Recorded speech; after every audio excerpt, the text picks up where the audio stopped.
कि जब भेटई बेला कोइल तो लहू कला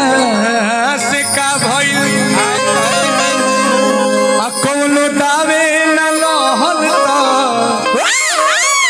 छौ कला से का भइल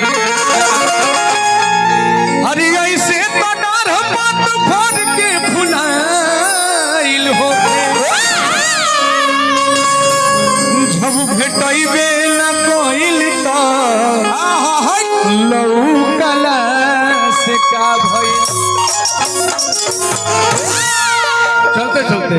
कि बड़ा मोल करता रानी करे के भेंट कि यही हम कॉलेज सवेरे तोहर करब हम वेट सुना लइको के तक सुन लो सुना हम बताओ तो ध्यान धल का करे के बा समय बहुत कम बा सब कि बड़ा मोल करता रानी करे के भेंट कि आई हम कॉलेज सवेरे तोहर करब हम वेट कि जौन भइल रहे गलती न फेर होई हो कि मुहवा ओढ़नी से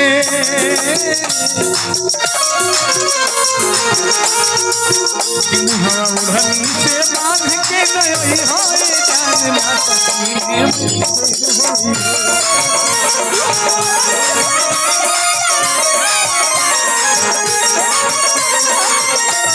बांध के गई होए जान ना सकी मेरे रोई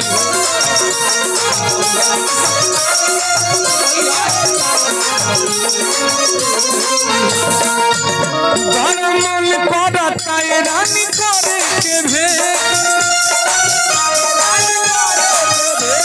हम कॉलेज सवेरे हर करब हम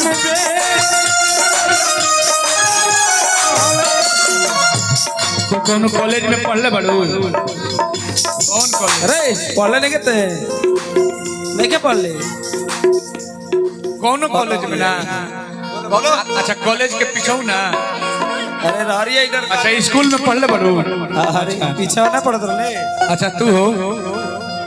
कॉलेज में पढ़ले बड़ू सब कॉलेज के पीछे कॉलेज में आगे पढ़ ले भैया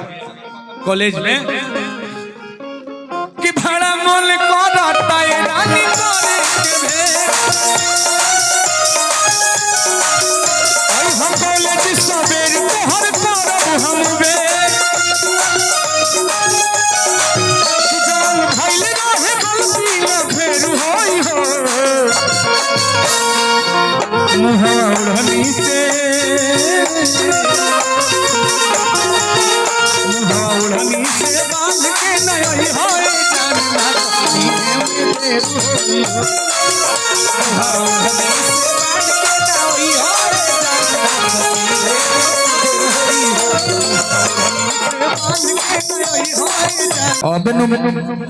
अबेन रोल कहाँ सूत गए रहनी लगा फुआ देखिए फुआ जी की तरफ से फिर आ गई मौसी देखिए फुआ जी मौसी जी सब लोग की तरफ से आ गए लेकिन दादा दादी कहाँ बानी लो अब मामा मामी कहाँ बानी लो अरे मामा जी तो लुकाइल बने बुझाता है देखिए हई के आइल बबुआ पवन डीजे प्रोपराइटर जितेंद्र शाह कोनो भी शुभ कार्य होके विदेशी टोला थामे दुर्गा मंदिर रोज सब पवन डीजे के संपर्क करी बड़ी अच्छा आदमी नहीं है के हाँ फ्री में बजाइले फ्री में बाकी उधार चलेला साटा करी लोगी पैसा भले बादों में दिया लेकिन साटा करी लगे मोटरसाइकिल घेर के उसले ही है हई पवन डीजे बजाता है वाह बढ़िया बजाओ तनी भगवान रोग को सद्बुद्धि प्रदान करी